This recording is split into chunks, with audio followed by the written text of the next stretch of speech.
नमस्कार. कमलनयन बजाज रुग्णालयाच्या वतीने आपल्या सर्वांचं आम्ही स्वागत करत आहोत. मी डॉक्टर अजय रोटे, कमलनयन बजाज रुग्णालयाचा वैद्यकीय संचालक. आज आपण एका महत्त्वाच्या विषयावरती चर्चा करत आहोत. माझ्यासोबत आहेत कमलनयन बजाज रुग्णालयाचे मुख्य कार्यकारी अधिकारी doctor George Noel Fernandes, Kamalnayan Bajaj रुग्णालयाचे सिनियर फिजिशियन आणि ट्रान्सप्लांट एज्युकेशन रिसर्चचे incharge doctor Milind Vaishnav, senior paediatrician बालरोग तज्ञ न्यूरोनॅटॉलॉजिस्ट आणि IFBचे national member doctor Nikhil Pathak, doctor Anagha Diwan या कॉल्पोस्कोपिस्ट, गायनेकोलॉजिस्ट आणि प्रिव्हेंटिव्ह ऑन्कॉलॉजिस्ट आहेत. डॉक्टर प्रेरणा देवधर मॅडम कमलनयन बजाज रुग्णालयाच्या प्रमुख स्त्रीरोग तज्ञ प्रसूतीशास्त्रज्ञ आहेत आणि त्या महाराष्ट्रातल्या पहिल्या काही रोबोटिक ऑब्स्टेटिशियन आहेत. रोबोटिक सर्जरी करण्यामध्ये त्यांचा हातखंडा आहे. आणि डॉक्टर साक्षी झवर या गायनिक ऑन्कॉलॉजिस्ट आहेत, म्हणजे स्त्रीरोग संबंधात कॅन्सर्समध्ये त्यांचं कार्य आहे. जसं आपल्याला माहिती आहे की कमलनयन बजाज रुग्णालय हे सर्वतोपरी सर्व प्रकारच्या उपचार पद्धतींनी सुसज्जित असं रुग्णालय आहे आणि सर्व प्रकारच्या रुग्णांची एका छताखाली सुविधा उपलब्ध असणारं फार कमी रुग्णालयांपैकी एक रुग्णालय कमलनयन बजाज रुग्णालय. हे धर्मादाय रुग्णालय चॅरिटेबल हॉस्पिटल आहे आणि रुग्णांची चांगल्यातल्या चांगली सेवा देणं हा आमचा प्राथमिक उद्देश आहे. तर आजार झाल्यानंतर रुग्णांना उपचार करण्यापूर्वी आजार होऊच नये या दृष्टीनं ज्याला आपण प्रतिबंध करण्यासाठी काय करता येईल या उद्देशातनं कमलनयन बजाज रुग्णालयाने एक नवीन अत्यंत महत्त्वाचा उपक्रम हाती घेतलेला आहे. त्या उपक्रमाबद्दल आज आपण बोलणार आहोत. तो उपक्रम आहे HPV वॅक्सिनेशन. आपल्याला ऐकून माहिती असेल की गर्भाच्या मुखाचा कॅन्सर सर्व्हिक्सचा प्रादुर्भाव हा खूप जास्त वाढलेला आहे आणि तो एका वॅक्सिनमुळे, लसीमुळे, योग्य वेळेस दिल्या गेलेल्या लसीमुळे त्याचा प्रतिबंध करणं शक्य आहे असं संशोधनाने सिद्ध झालेलं आहे. तर या सर्व प्रक्रियेची आपण आज माहिती करून घेऊया. सर्वप्रथम आपण या कार्यक्रमाची आणि या सगळ्या संकल्पनेची, जी संकल्पना आमच्या CEO doctor George Noel Fernandes यांची आहे, त्यांच्याकडनं आपण जाणून घेऊया. Sir, I would like to know from you what did motivate Kamalan Bajaj Hospital to take this important initiative? Thank you, Dr. Ajay, and a very good day to all of you all. This is keeping in line with our vision of our Honorable Chairman, respected Neeraj Bajaj sir, that we need to improve the health of the community. For that, we have done a number of programs.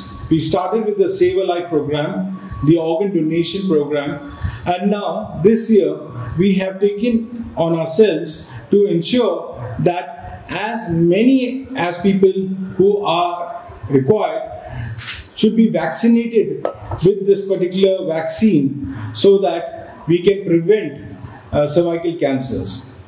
And this is the main agenda of this meeting, is to increase the awareness and also discuss how people in the community can be engaged so that we can prevent cervical cancers and other cancers which are affecting both males and females in the community. Thank you.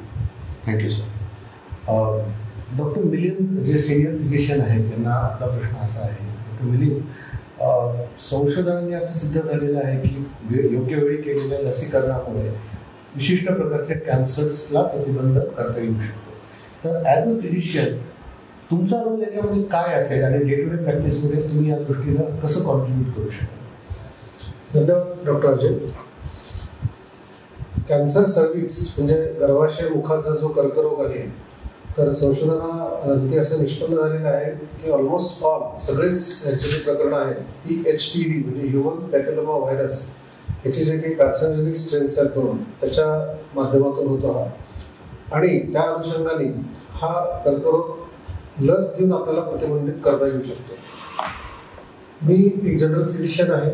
फिजिशियनचा role याच्यामध्ये असा असतो की या वॅक्सिनचे जे लाभार्थी आहेत मुली, ह्या 14 वर्ष वयोगटाच्या आहेत, पण त्यांचे पालक, त्यांचे वडील, त्यांची आई, त्यांचे मोठे भाऊ बहीण हे जे आमच्याकडे येत असतात इतर कारणांसाठी, मधुमेह झालं, रक्तदाब झालं, इतर कारणांसाठी, तर आम्ही ती एक संधी घेऊन त्यांना ह्या HPV वॅक्सिन बद्दल आम्ही त्यांना अवगत करू शकतो. त्यांना या वॅक्सिनचं महत्व आणि या वॅक्सिनचा जो पुढे जाऊन होणारा दारुण परिणाम असतो, या आजाराचा जो पुढे जाऊन होणारा दारुण परिणाम असतो, हा टाळण्यासाठी हे वॅक्सिन किती महत्वाचं आहे हे आम्ही त्या पालकांना समजून सांगू शकतो, जेणेकरून ते पालक आपल्या मुलींना ह्या वॅक्सिन बद्दल त्यांना इथे घेऊन येऊ शकतील, त्यांना आम्ही वॅक्सिन देऊ शकू आणि एक समाजाचं जे रोल लागतं ते आम्ही फेडू शकतो. तर या दृष्टीने एका फिजिशियनचा हा रोल आहे. धन्यवाद. याच्याच अनुसरून मला पुढचा प्रश्न डॉक्टर देवधर मॅडमना विचारायचा आहे.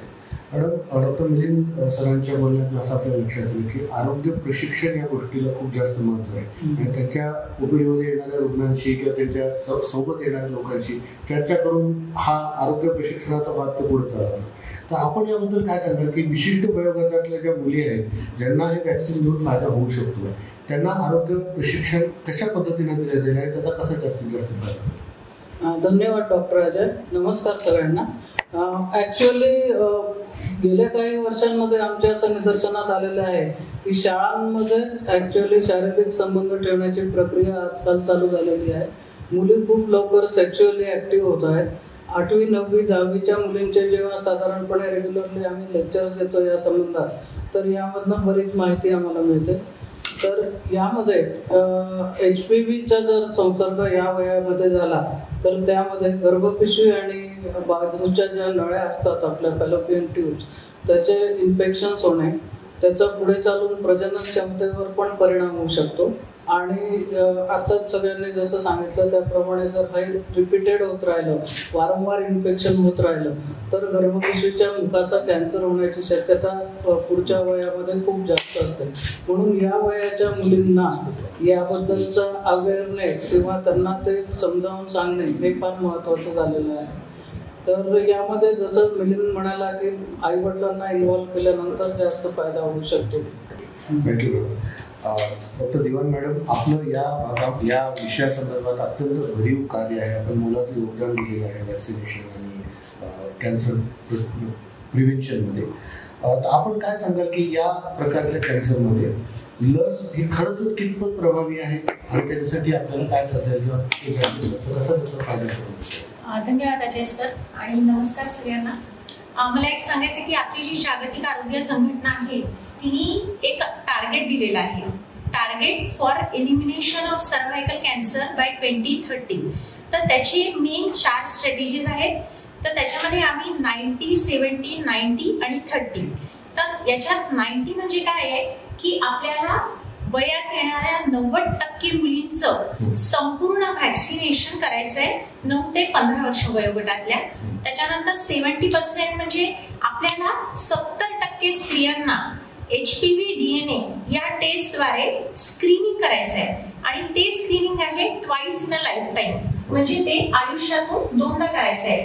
One at the age of 35 म्हणजे एक 35 मध्ये आणि एक 45 मध्ये. त्याच्यानंतर 90% म्हणजे काय की ज्या स्त्रिया पॉझिटिव्ह येतील या स्क्रीनिंग टेस्टद्वारे त्यांना आम्हाला पुढे फॉलो करायचं आहे आणि त्यांना ॲडिक्वेट ट्रीटमेंट करायची आहे, कारण आम्ही हे जे प्री कॅन्सर्स आहे हे पण आम्ही ट्रीट करू शकतो. आणि 30 म्हणजे जे सर्व्हायकल कॅन्सर्स आहेत त्यांना आम्हाला त्यांच्यामध्ये 30% मॉर्टॅलिटी कमी करायची आहे. तर याच्यातलं जे सगळ्यात पहिलं महत्वाचं 90% गोल आहे दॅट आम्हाला वयात येणाऱ्या 9 ते 15 वर्ष वयोगटातल्या मुलींना HPV वॅक्सिननी पूर्ण लसीकरण करायचं आहे. तर याच्यामध्ये असं आहे की जर आपण वयात येणाऱ्या मुलींना त्यांचा पहिला शरीर संबंध होण्याच्या आधी जर ही लस दिली तर ती खूपच प्रभावी ठरते. हे सगळ्यात महत्वाचं आहे, कारण हा जो सर्व्हायकल कॅन्सर आहे हे प्रयोगांती असं सिद्ध झाले आहे की it is only by persistent infection with oncogenic HPV.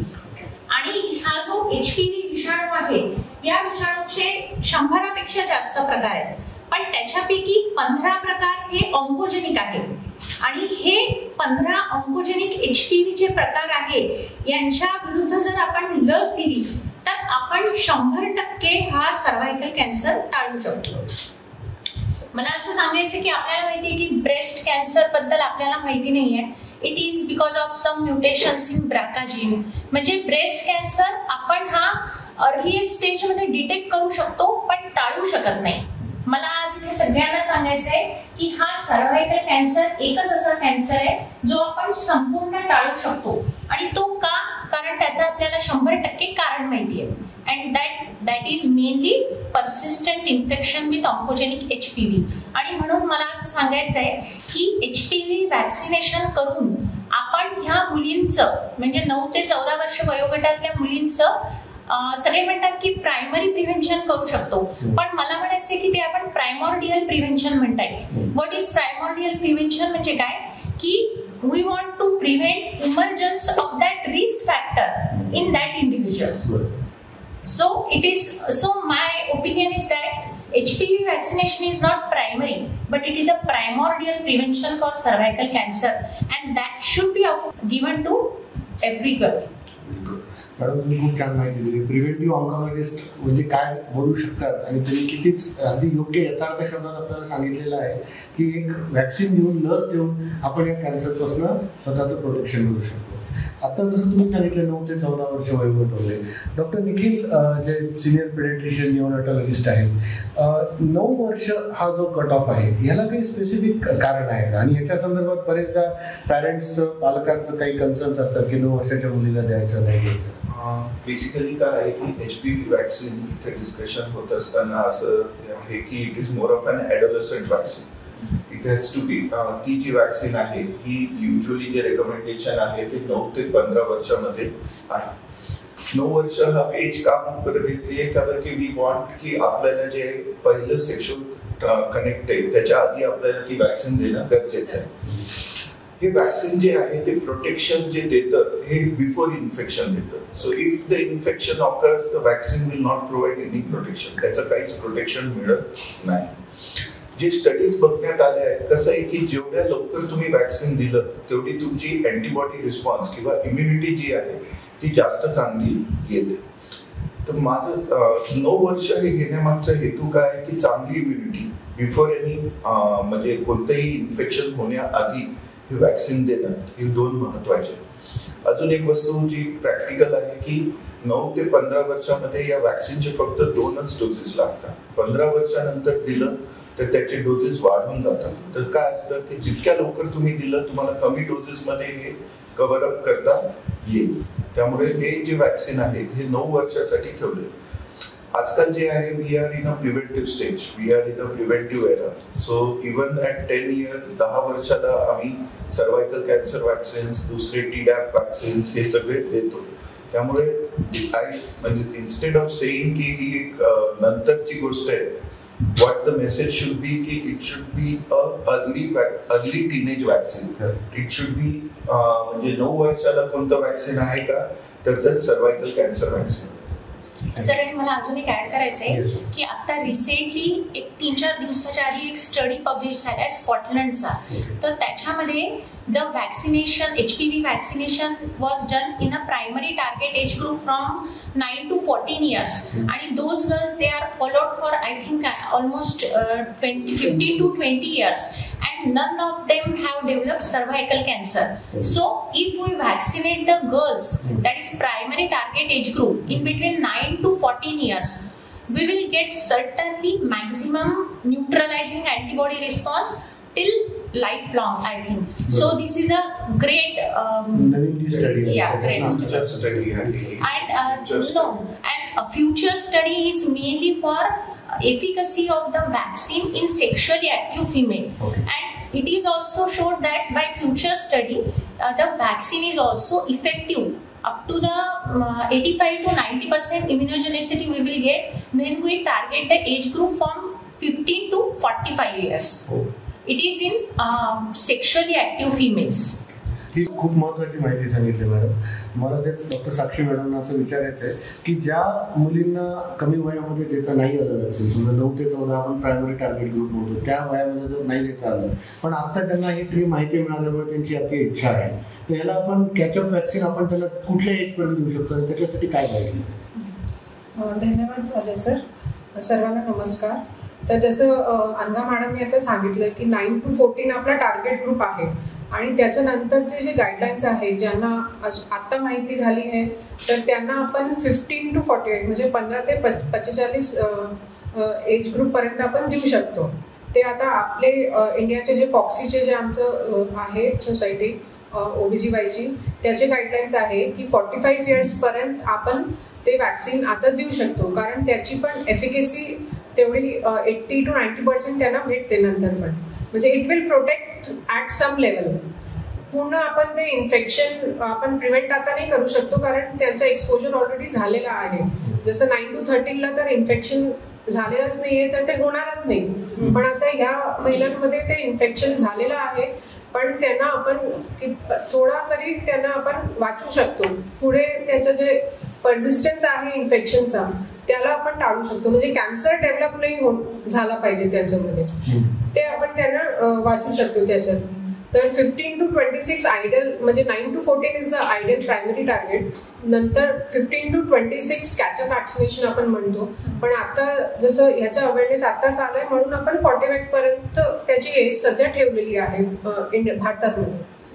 Sir मला अजून एक ऍड करायचं आहे की याच्यामध्ये आपण जर कॅचअप वॅक्सिनेशन आणि फ्रॉम 26 to 45 इयर्स एज ग्रुपच्या फिमेल्सला आपण जर वॅक्सिनेट केलं तर what happens if a female is infected with 16 serotype but she has not yet been infected with other 14 oncogenic strains. So even if we vaccinate in a sexually active female after 15 or after 26 years of age, she will get protection from other 14 oncogenic type with which she has not yet been infected. So this is a very important message that if a female is HPV DNA positive but still she can receive vaccine, and HPV DNA test means which is a screening test for cervical cancer, it is not at all mandatory for vaccination. And again I want to stress one thing here, vaccination, in spite of vaccination, screening is mandatory.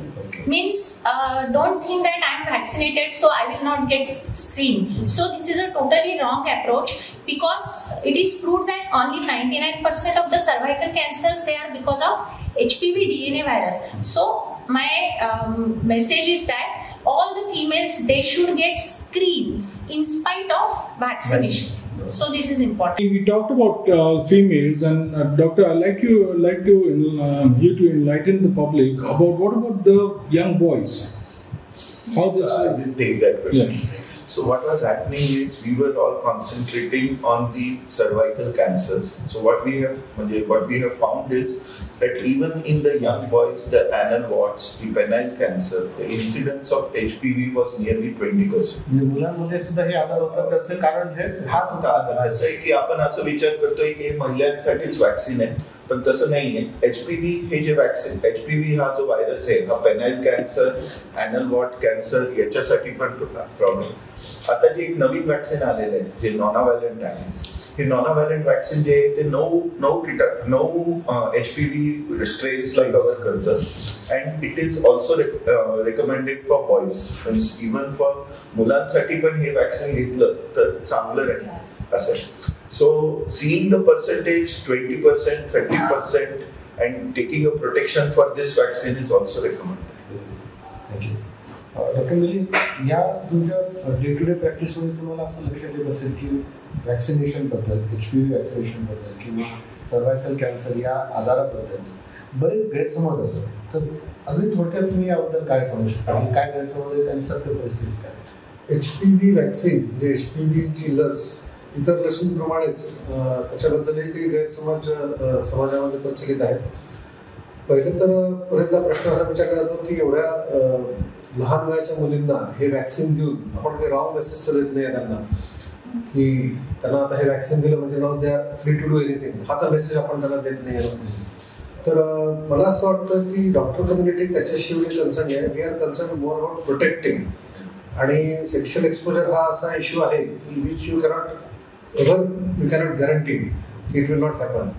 So if at all it happens, the girl is protected. So पहिलं तर हे आहे. दुसरं म्हणजे ह्याचे जे काही छोटे मोठे दुष्परिणाम आहेत त्याला बरेचदा अतिशयोक्ती करून मांडलं जातं की त्या कोणाला हे लस दिल्यामुळे कोणी भोवळून पडला, चक्कर पडला, एनाफिलॅक्सिस झालं. हे जे काही वॅक्सिन दिलं जातं हे संपूर्णपणे वैद्यकीय देखरेखीखाली दिलं जातं. त्याच्यामुळे ह्या व्हॅक्सिनबद्दल भीती बाळगण्याची काहीही गरज नाही आहे. आणि तिसरं म्हणजे की हे व्हॅक्सिन जेव्हा दिलं जातं तेव्हा याची जी सुई असते ती प्रत्येक मुलीला ही वेगळी दिल्या जात असते. त्याच्यामुळे एका व्यक्तीचा रक्तजन्य आजार दुसऱ्याला लागण्याची शक्यता मुळीच नसते. त्याच्यामुळे ह्या काही गोष्टी आहेत ज्या मी क्लिअर करू इच्छितो. हे व्हॅक्सिन अतिशय सेफ आहे आणि जो काही टार्गेट ग्रुप आम्ही म्हणतो 9 ते 14 वर्षाच्या मुली आणि इव्हन आफ्टर दॅट यांनी हे व्हॅक्सिन जरूर घ्यावं, कुठलंही भीती न बाळगता. सर, याच्यामध्ये अजून एक मला सांगायचं की या व्हॅक्सिन बद्दल अजून एक गैरसमज आहे की it is affecting fertility in girls किंवा फिमेल्स. तर असं प्रयोगांती सिद्ध झालेलं आहे की ह्या HPV व्हॅक्सिनमुळे तुमच्या म्हणजे स्त्रीची जी जननेंद्रिय आहे किंवा तिची जनन संस्था आहे याच्या कुठल्याही अवयवावर कुठलाही दुष्परिणाम होत नाही. हे प्रयोगांती सिद्ध झालेलं आहे. त्याच्यामुळे पालकांनी अजिबात घाबरण्याचं कारण नाहीये. हे खूप महत्वाचं आहे कारण हा खूप एक गैरसमज आहे. व्हॅक्सिन आता जवळजवळ 17 वर्षापासून it is 17 years since the vaccine is introduced आणि आतापर्यंत त्याच्यामध्ये कोणतेच मेजर कॉम्प्लिकेशन दिसलेले नाही. So it's a safe vaccine. 17 years is a long time. Madam, आपण रोबोटिक गायनेकोलॉजिस्ट आहात, तर आपली प्रायमरी अशी इच्छा आहे की कोणाला सर्वायकल कॅन्सर होऊ नये. पण दुर्दैवानं एखाद्या व्यक्तीला झाला तर आपल्याकडे अत्याधुनिक अशा काय उपचार पद्धती तुम्ही रोबोटिक सर्जरी पण करता, त्याचं याच्यामध्ये काय? आता जसं अनाघा मॅडमने इथे स्क्रीनिंगचं महत्त्व अधोरेखित केलेलं आहे की या स्क्रीनिंगमधनं फायदा असा होतो की आपल्याला खूप अर्ली स्टेजमध्ये किंवा तो डेव्हलप व्हायच्या आधी, ज्याला आम्ही CIN म्हणतो, सर्वायकल इंट्राएपिथेलियल न्यूरोप्लाझिया, म्हणजे कॅन्सर डेव्हलप होण्याच्या आधीची एक स्टेज असते. अशा स्टेजला जर डायग्नोसिस झालं, निदान झालं आपलं, तर यासाठी आपल्याला रोबोटिक शस्त्रक्रियेद्वारे फर्टिलिटी प्रिझर्व करून म्हणजे प्रजनन क्षमता प्रिझर्व करून सुद्धा काही शस्त्रक्रिया करता येतात. थोडं सर्विक्सचा पार्ट काढून आपल्याला जर मुलबाळ झालं नसेल तर हे करणं शक्य. प्रिसिजन म्हणजे एकतर वेदना नगण्य असतात, रक्तस्राव एकदम कमीत कमी होतो, दुसऱ्या अवयवांना त्याला काहीही त्याचं हे होत नाही, हँडलिंग होत नाही. त्यामुळे ही शस्त्रक्रिया यामध्ये खूप चांगल्या पद्धतीची मांडण्यात येते. डॉक्टर साक्षी मॅडम, मला असं विचारायचं आहे की ॲज अ गायनेकोलॉजिस्ट तुम्ही या प्रकारच्या लसीकरणामध्ये आपला काय रोल पाहता किंवा तुमचं इन्व्हॉल्वमेंट कशा स्वरूपाचं असू शकतं की जास्तीत जास्त मुलींचं लसीकरण व्हावं? सर, ॲज अ गायनेकोलॉजिस्ट म्हणजे आमच्याकडे जे स्त्रिया येतात त्यांना आम्ही सांगू शकतो की तुमचं मुलींना तुम्ही जरूर म्हणजे वॅक्सिनेशन केलं पाहिजे. त्यांना आम्ही समजून सांगू शकतो कारण जे आताचे टाईमचे आहेत म्हणजे मदर्स जे आहेत तर त्यांना ऑलरेडी ते एक्सपोजर झालेलं आहे आणि जे स्क्रीनिंगला पण आमच्याकडे येतात तर त्यांना बरीचशी आम्ही माहिती देऊन मग त्यांना सांगू शकतो की तुम्ही तुमच्या मुलींना या आजारामुळे प्रिव्हेंट करू शकतो. तर ते ॲज अ गायनेकोलॉजिस्ट म्हणजे जे आमच्याकडे कारण महिला येतात आणि मदर्सचा जे इम्पॅक्ट आहे डॉटर्स किंवा मुलांवर किंवा बॉईजला जरी पण द्यायचं तर मदर्सचा एक इम्पॅक्ट खूप जास्त असतो आणि ॲज अ मदर म्हणजे role in the family is very strong. तर मदर्सला जर आम्ही एज्युकेट केलं तर ऑटोमॅटिकली त्यांच्या मुलं आणि मुली ते आपण वॅक्सिनेशनला त्यांना इन्व्हॉल्व करू शकतो जास्तीत जास्त. अजून एक पॉईंट आपला राहिला आहे अबाउट एज्युकेटिंग, जो की माझा सांगायचा राहिला. एज्युकेशन ही जी प्रक्रिया आहे ही साधारण घरी आईवडिलांना तर करण्यातच येते, पण या करिक्युलममध्ये शाळेच्या जर याला इन्क्लूड करण्यात आलं तर त्यामध्ये कसं अजून जास्त एक्सपोजर आणि फायदा होऊ शकतो. दुसरं काही सामाजिक संघटनांना आपण इन्व्हॉल्व केलं किंवा हे साधं मंदिरामध्ये जिथे गॅदरिंग असतात, चर्चेसमध्ये जिथे मासेस असतात, अशा कम्युनिटी लेवलच्या ठिकाणी जर याचं महत्त्व अधोरेखित करण्यात आलं तर कदाचित समाजात जास्त फायदा होईल. किंवा ज्या लोकांनी वॅक्सिन घेतली आहे त्यांची आपण टेस्टिमनी म्हणजे आजकाल आता डिजिटल मीडियाचा जमाना आहे त्यामुळे ह्या वयाची मुलं सगळे डिजिटल मीडियावर ॲक्टिव्ह असतात, तर यामध्ये जर आपण प्रमोट केली ही लस तर त्याचा अजून आपल्याला जास्त फायदा होऊ शकतो. खूप चांगली माहिती. सर, अजून एक पॉईंट मला सांगायचं आहे की ॲज अ ऑब्स्टेटिशियन आमच्याकडे जेव्हा स्त्री येते तेव्हा ती 9 महिन्यात आमच्याकडे 9 वेळेस येते. तर प्रत्येक व्हिजिटला आम्ही तिला एज्युकेट करू शकतो आणि आता आम्ही पोस्टपार्टम वॅक्सिनेशन पण हे करतोय म्हणजे प्रमोट करतोय. कारण काय की HPV vaccine is without any live viral DNA. It is not having any live virus. So it is not at all contraindicated in the breastfeeding mothers. तर आम्ही जर या 9 महिन्यात प्रत्येक वेळेस तिला जर सांगितलं तर ती नक्कीच तयार होऊ शकते. So what is needed from our point की आम्ही स्ट्रॉंगली रिकमेंड करायचं की तुम्ही ही वॅक्सिन घ्यायला पाहिजे. आणि 9 महिने जर आम्ही त्यांना ते एज्युकेट केलं तर जेव्हा तिची डिलिव्हरी होईल आणि जेव्हा ती आमच्याकडून डिस्चार्ज होईल त्यावेळेस we can discharge her with HPV vaccination. This is my view. Yeah, one of the things which Dr. Prerna you rightly brought about is awareness and education. I'll give you an example that now that we have adopted 20 villages and we have been starting educating the villagers about this necessity of this vaccination, we have seen a lot of people who can hardly afford this vaccine coming up and vaccinating their daughters for this, which is really effective.